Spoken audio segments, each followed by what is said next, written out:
வணக்கம் நண்பர்களே.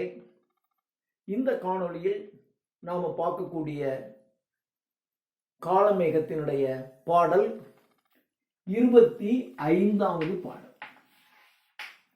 இந்த 25வது பாடல்ல கவி காளமேகத்திடம் ஒருவர், அதாவது காளமேகத்தினுடைய திறமையை பரிசோதிக்கின்றார்கள். அப்போ ஒவ்வொருத்தரும் ஒன்று கேட்குறாங்க, இதை பற்றி பாட முடியுமா, இதை பற்றி பாட முடியுமா என்று கேட்கிறார்கள். அவைகளையெல்லாம் அவர் உடனே பாடுறார். அப்போ அங்கே கூடியிருந்த கூட்டத்திலே இருக்கின்ற ஒருவர் தமிழர்களினுடைய அளவை முக்கால், அந்த காலத்தில் என்ன பார்த்தீங்கன்னா ஒரு படி, அரைப்படி, காப்படி அப்படிதான் சொல்லுவாங்க. முக்கால், அரை, இப்போ கூட அரை ரூபாய், அரை, ஹாஃப், கால், குவார்ட்டர் இல்லையா, காலாண்டு, அரையாண்டு, அப்படி அந்த அரைன்னு இருக்கா இல்லையா, அரை என்பது ஹாஃப். கால், குவார்ட்டர்லி, குவார்ட்டர் அப்படின்னா என்ன அர்த்தம், அரையில் பாதி, அதாவது முழுசுல 1/4.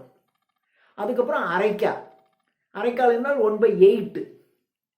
அப்புறம் இருமா, மாகாணி, இருமா 1/12, மாகாணி 1/16, 1/24, ஒருமா, கீழறை 1/24. இது மாதிரி அளவைகளை நீங்க ஒரே பாடல்ல, ஒரு வெண்பாவில் உங்களால் கொண்டு வர முடியுமா என்று ஒருவர் கேட்கிறார். அதற்கு காளமேகம் பாடிய பாடல் தான் இது. ஸோ முக்கால், அரை, கால், அரைக்கால், இருமா, மாகாணி, ஒருமா, கீழறை என்கின்ற பழைய தமிழர்களினுடைய அளவைகளை இந்த ஒரே ஒரு வெண்பாவில் அவர் கொண்டு வந்து பாடியிருக்கிறார். அதே சமயத்தில் இதில் ஒரு அர்த்தம் இருக்கணும். சும்மா அப்படியே வெறுமனை அப்படியே லிஸ்ட் போடுறதில்ல. இதை வைத்துக்கொண்டு ஒரு நல்ல அர்த்தமுடைய ஒரு செய்யுளை நீங்கள் யாக்க முடியுமா, இயற்ற முடியுமா என்று கேட்கிறார். உடனடியாக காளமேகம் இந்த பாடலை இயற்றியிருக்கிறார். அந்த பாடலை இப்பொழுது நாம் பார்ப்போம். முக்காலு கேகாமுன் முன் அறையில் வீழாமுன் அக்காலரை கால் கண் அஞ்சாமுன் விக்கி இருமாமுன் மாகாணி கேகாமுன் கச்சி ஒரு மாவின் கீழ் அறையின் ரோது என்று இதை பாடுகிறார். முக்காலுக்கு முக்காலுக்கு பிளஸ் ஏ, முக்காலுக்கு ஏகாமுன். முக்கால், முக்கால் அப்படின்னாக்க இப்போ மெஷர்மெண்ட்ல அளவீடுகள்ல எடுத்தா முக்கால், முக்கால் ரூபாய், ஒரு ரூபாய், அரை ரூபாங்கிறது 50, முக்கால்ங்கிறது 75 பைசே. அது மாதிரி முக்கால் என்றால் அளவீடுல முக்கால். ஆனா இங்க முக்கால் என்பது 3 கால். 3 கால் என்பது எப்போ வரும், நமக்கு 2 கால்கள் தான். 3 கால்ங்கிறது எப்போ வரும், நமக்கு வயோதிக காலத்துல 2 கால்களில் நடக்க முடியாம போய் நாம் தடுமாறுகின்ற சமயத்தில் ஒரு ஊன்றுகோலை நாம பயன்படுத்துவோம். அந்த ஊன்றுகோல் தான் நமக்கு 3வது கால். 2 கால நடக்கும்போது நமக்கு தடுமாறும். அப்போ 3வது ஒரு காலை நாம இப்படி தடுமாறி கீழே விடாம அதை ஊன்றி பிடித்துக் கொள்வதற்காக ஒரு ஊன்றுகோல் வைத்துக் கொள்வோம் அல்லவா, அந்த காலத்திற்கு பேரு அது 3வது கால். அந்த 3வது கால் என்ற நிலைக்கு போவதற்கு முன்னால், அதாவது கடவுளை வழிபடுவதெல்லாம் என்ன நினைச்சுக்கிறாங்க, இதெல்லாம் வயசானவங்க செய்கிறது.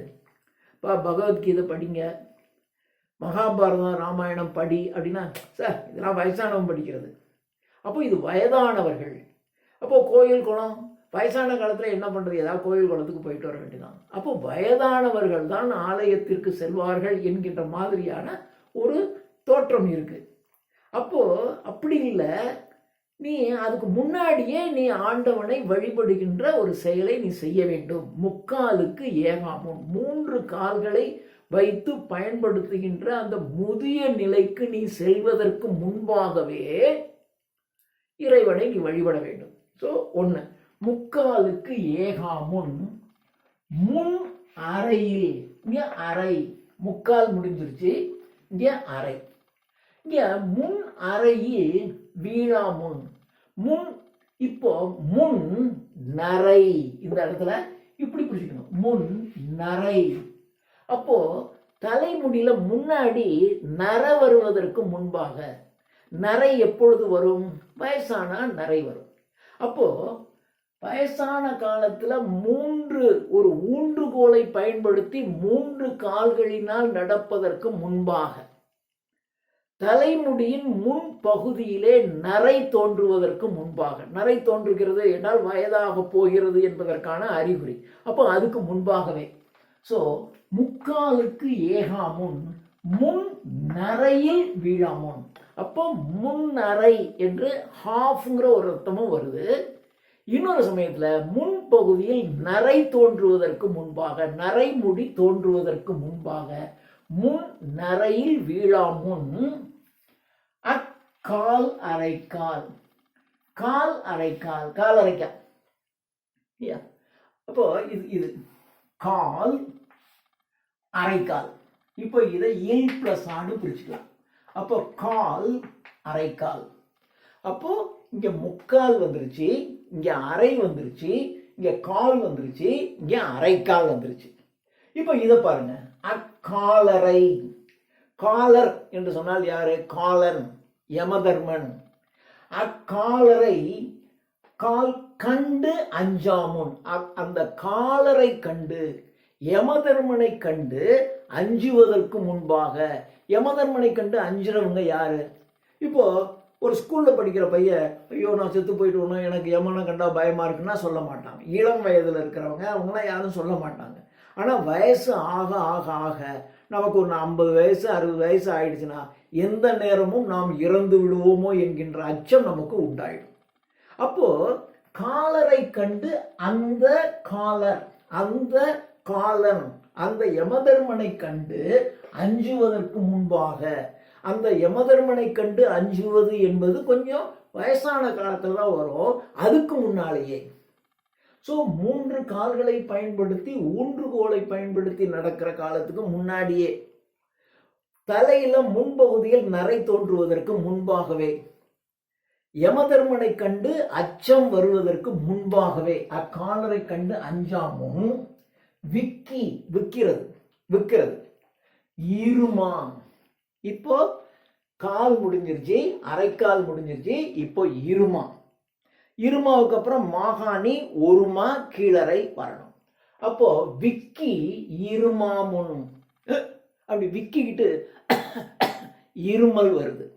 அப்போ விக்கி உனக்கு இருமல் வருவதற்கு முன்பாக அப்படின்னா அந்த வயசான காலத்துல நோய் எதிர்ப்பு சக்தி உடலில் இருந்து போய்விடும். அப்போ நோய் எதிர்ப்பு சக்தி போயிடுச்சு அப்படின்னு சொன்னாவே நமக்கு எல்லா விதமான வியாதிகளும் வரும். விக்குவோம், இருமல் வரும், எல்லாம் வரும். அந்த விக்கி இருமுவதற்கு முன்பாக மாகாணி, மாகாணி அடுத்தது வந்துச்சா. ஸோ இருமா, மாகாணி. மா காணி, மா காணி. மா என்றால் பெரிய, காணி என்றால் நிலம், இடம். அப்போ மா காணிக்கு ஏகாமுன்.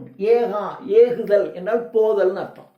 மா காணிக்கு ஏகாமுன், மிக பெரிய இடத்திற்கு போவதற்கு முன்பாக. மிக பெரிய இடம் எது? சுடுகாடு.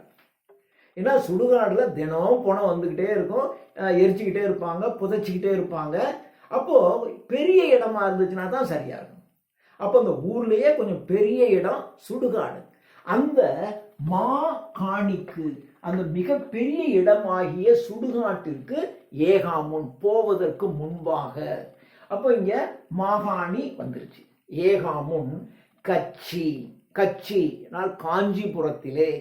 இதெல்லாம் நடக்கிறதுக்கு முன்னாடி 3 கால்களை கொண்டு ஊன்றுகோலை பயன்படுத்தி 3 கால்களில் நடக்கின்ற வயோதிக காலத்திற்கு முன்பாக, முன்பகுதியிலே தலையின் முன்னிலே நரைமுடி தோன்றுவதற்கு முன்பாக, யமதர்மனை கண்டு அஞ்சாமல் இருப்பதற்கு முன்பாக, விக்கி நோய் எதிர்ப்பு ஆற்றல் குறைந்து விக்கி இருமல் தோன்றுவதற்கு முன்பாக, மிகப்பெரிய இடமாகிய சுடுகாட்டிற்கு செல்வதற்கு முன்பாக, இதெல்லாம் நடக்கிறதுக்கு முன்னாடியே காஞ்சிபுரத்தில் இருக்கின்ற ஒரு மா, ஒரு மா, ஒரு பிரம்மாண்டமான மரத்தின் கீழ், மா என்றால் பெரிய, ஒரு பெரிய மரத்தின் கீழ், கீழ் அறை, கீழறை என்பது ஒருமா, கீழறை, கீழ் அறையின் நின்று ஓது,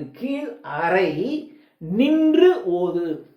அந்த மிகப்பெரிய அந்த மரத்தின் கீழ் நின்று, காஞ்சிபுரத்தில் இருக்கின்ற மிகப்பெரிய மரத்தின் கீழ் நின்று அந்த காஞ்சி ஏகாம்பரநாதரை வழிபடு. இதெல்லாம் உனக்கு நடக்கும். இதுக்கெல்லாம் முன்னாடியே அந்த காஞ்சிபுரத்திலே இருக்கின்ற ஒரு மிகப்பெரிய மரத்தின் கீழ் இருக்கின்ற அந்த காஞ்சி ஏகாம்பரநாதரை நின்று நீங்கள் வழிபட வேண்டும் என்று சொல்லுகிறார். ஸோ இப்போ பார்த்தீங்கன்னா, உனக்கு வயசாகிறதுக்கு முன்னாடி, நோய் எதிர்ப்பு சக்தி வர்றதுக்கு முன்னாடி, இதெல்லாம் வர்றதுக்கு முன்னாடியே நீங்கள் கடவுளை சரணடைஞ்சிரு, கடவுள் பாதம் பணிந்து விடு, உனக்கு எல்லாமே சரியாக நடக்கும் அப்படி சொல்கிற மாதிரி இருக்கும். அதே சமயத்தில் பார்த்தீங்கன்னா, இந்த பாட்டுக்குள்ள முக்கால், அரை, கால், அரைக்கால், இருமா, மாகாணி, ஒருமா, கீழறை என்று 8 தமிழர்களின் அளவுகளையும் இந்த பாடலின் மூலமாக நமக்கு சொல்லுகிறார். நன்றி.